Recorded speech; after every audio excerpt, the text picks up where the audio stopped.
ओम नमो नारायण, जय राधे कृष्णा। आप सब स्वस्थ रहें, यही कामना है।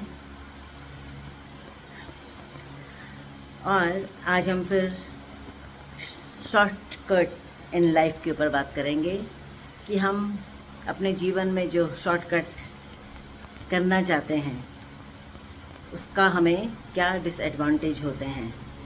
ठीक है ना। तो मोस्टली 90% लोग चाहते हैं कि उन्हें जल्दी जल्दी मतलब बहुत जल्दी उन्हें सक्सेस मिले, मेहनत ना करनी पड़े। और बिल्कुल मतलब सब्र नहीं है अभी आजकल के उसमें जनरेशन में।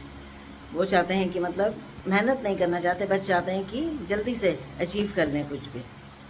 ठीक है, जो कि पॉसिबल नहीं है। इससे कुछ नहीं होने वाला, इससे कुछ उपलब्ध नहीं होगा जल्दीबाजी से। और बिल्कुल भी मेरा यंग जनरेशन को अगर सुन रही हैं उनको सिर्फ यही कहना है कि जल्दीबाजी बिल्कुल भी ना करें। ठीक है, धीरे धीरे। वो कछुए और खरगोश की आपने कहानी सुनी होगी ना, कि खरगोश कैसे दौड़ लगा के मतलब उनकी जो दौड़ हुई थी उसमें कैसे कछुआ ही जीता, है ना। बल्कि वो स्लो चल रहा था फिर भी, पर वो हिम्मत नहीं हारा, वो धीरे धीरे अपना चलता रहा। धीरे धीरे चलकर वो अपना जो उसका टारगेट था वहाँ तक वो पहुँच गया। ठीक है, वैसे ही हम लोगों को भी, है ना, यंग जनरेशन जो है उनको बिल्कुल भी हिम्मत नहीं हारनी चाहिए और उनको कोशिश करते रहना चाहिए, है ना। कोशिश करने से ही तुम्हें सक्सेस मिलेगी। कोशिश करने से ही सक्सेस को प्राप्त होगे, भले ही थोड़ा लेट मिले, पर जब आप मेहनत करते हो उसमें अलग ही आनंद आता है ना।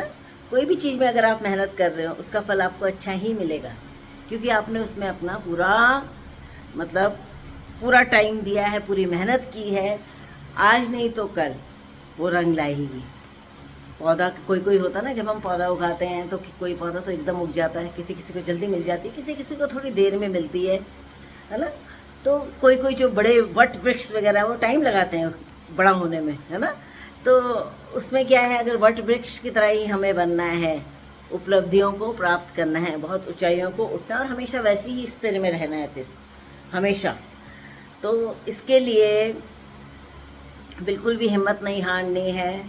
अभी हम कल ही कुछ देख रहे थे, किसी का ब्लॉग देख रहे थे किसी का, तो हमने एक बच्ची को देखा, वो क्वेश्चन आंसर्स जो होते हैं ना पूछते हैं जो, तो हमने एक छोटी बच्ची को देखा जो कि 14 साल की बच्ची थी, और वो बार बार आत्महत्या करना चाह रही थी। बार बार उसके मन में आ रहा था कि आत्महत्या कर ले। क्यों? क्योंकि उसके घर में वैसे ही माहौल हो गया था। उसकी मम्मी मतलब इकलौती बेटी है, एक बेटी है, एक बहन है, एक भाई है, और वो बार बार उसके मन में यही आता है कि मैं कुछ नहीं कर सकती, मैं किसी को खुश नहीं रख सकती। और पेरेंट्स का भी देखिए, मेरा आप लोगों से, जो पेरेंट्स हैं उनसे अनुरोध है कि अपने बच्चों को टाइम दें। अपने बच्चों के साथ जब लड़कियां बड़ी हो जाती हैं तो उनको बिल्कुल मतलब एक जैसे उसकी फ्रेंड होती है ना उसकी तरह बिहेव करें लड़कियों के साथ, जैसी वो बड़ी हो जाती हैं। मतलब आप लगा लो कि 12 साल के बाद तो लड़कियों को बिल्कुल उनको ऐसा महसूस ना होए उन्हें, क्योंकि उनके अंदर आप सोचो चेंजेस आ रहे हो, हार्मोन्स चेंजेस आ रहे हैं, एवरीथिंग।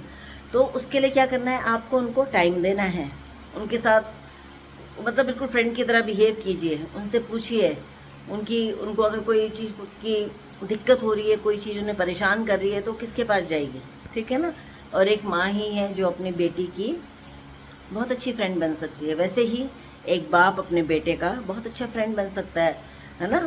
बाप को भी अपने बेटे को मतलब जब वो बड़ा हो जाए तो उससे जब मतलब उसके जूते, ऐसा कहावत है कि बच्चे के जब जब बच्चे के जूते मतलब पापा के पैरों में आने लग जाए, उनके फादर के पैरों में घुस जाए, तो समझ लो कि ये टाइम उनको अब कंट्रोल करने का नहीं है। अब तुमको उनको सपोर्ट करना है, उनका बिल्कुल फ्रेंड बन जाना है। क्यों वो बाहर फ्रेंड देखे, क्यों ना वो अपने माँ बाप को ही अच्छा फ्रेंड समझे, अपनी सारी दिक्कतें बता सके आपको, है ना।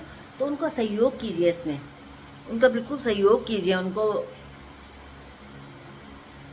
उनको मतलब अगर कोई चीज़ में फंसे हैं या किसी चीज़ से अगर आप देख रहे हो कि वो कुछ सोच रहे हैं, कुछ डिप्रेशन में जा रहे हैं, तो उनसे बड़े प्यार से, प्रेम पूर्वक और उनकी परिस्थितियों को समझिए बच्चों की, और उनको सपोर्ट कीजिए, बच्चों को अपने सपोर्ट कीजिए। देखिए, क्योंकि यही एक एज होती है, इसमें नहीं समझ आता। कितने बच्चे मतलब सुसाइड कर लेते हैं। जैसे हमने बताया कि अभी हमने कल ही देखा एक बच्ची को जो बार बार बोल रही थी कि उसका मन करता है कि वो सुसाइड, क्योंकि उसने ये भी बताया कि उसकी मम्मी, जैसे वो कुछ कहना नहीं सुनते तो उसकी मम्मी बोलती है कि मैं फांसी लगा लेती हूँ, मैं ये मर जाऊँ, ये कर दूँ। ऐसा पेरेंट्स बिल्कुल ना बोले, क्योंकि तुम जो बोलो, तुम नेगेटिविटी फैला रहे हो घर में। तुम बच्चे को, तुम ऐसी बातें करोगे बच्चे के आगे, नेगेटिव बातें करोगे, तो उनके सर में वही घूमता रहेगा। तो प्लीज़ इस तरीके से प्लीज़ बिहेव, बच्चों के साथ बिल्कुल फ्रेंडली रहें, और उनको टाइम दीजिए, उनको आपका टाइम चाहिए, उनको आपका टाइम चाहिए, उनको समझने की कोशिश कीजिए, ठीक है ना। बच्चे क्या है, एक मटके के समान है। जैसे कुम्हार मटका बनाता है कच्चा, है ना, तो उसको पकाता है, फिर उसको हर चीज़ से, है ना, उसके बाद ही वो बनेगा मजबूत। वैसे ही बच्चे हैं, उनको ये टाइम जो होता है ना, जब इनके हार्मोन्स चेंज होते हैं, इस टाइम पे वो बहक भी, आप देखना मोस्टली 100% हम बोल रहे हैं, 90% भी नहीं, 100% बच्चे इस टाइम पे बहक जाते हैं। जो बच्चे 12th तक अच्छे निकल गए, है ना, जो बच्चे 12th तक अच्छे निकल जाते हैं वो बहुत राइज करते हैं। और जो बच्चे 12th 10th, आप देखना 9th 10th 11th 12th, ये 4 साल ऐसे हैं इस टाइम पे बच्चे, मतलब उनकी कंपनी पे डिपेंड करता है वो कैसी कंपनी पकड़ रहे हैं। अगर वो गंदी कंपनी में चलेगी तो बिल्कुल मुश्किल हो जाएगा आप लोगों को उनको हैंडल करना। तो उस टाइम पे उनको आपको पूरा मतलब आप सोचो, पूरा आप लगाइए, 90% आपका कंसंट्रेशन बच्चों पे होना चाहिए कि वो क्या कर रहे हैं, किधर बात कर रहे हैं, क्या है, और बड़े प्रेम पूर्वक उन्हें समझाना है। और धीरे धीरे वो समझ जाएंगे, उनका साथ दीजिए, उनको सपोर्ट कीजिए। जय राधे कृष्ण, जय श्री राम।